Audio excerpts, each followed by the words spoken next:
Grades go higher for IVC students that take advantage of the free college research workshops offered by the IVC Library. So the library workshops support IVC courses across the campus because they give students a chance to learn about how to find sources, how to look for credible sources, and whether you're writing your poli-sci essay or doing your psych final report, you're going to need that information.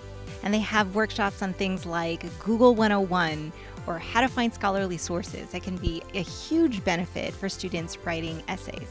And figure out, how to evaluate what's like more of an accurate source versus just something that may have been made up. Almost every college class is going to ask you to find information, to look for something, right? And so they can help guide that. They can teach you all the different systems of citation. And anywhere you go, whether here or if you're transferring to a four-year college, you will know how to access and use the research to benefit your classes. Take a college research workshop the way you want, online in Canvas or on Zoom with a librarian.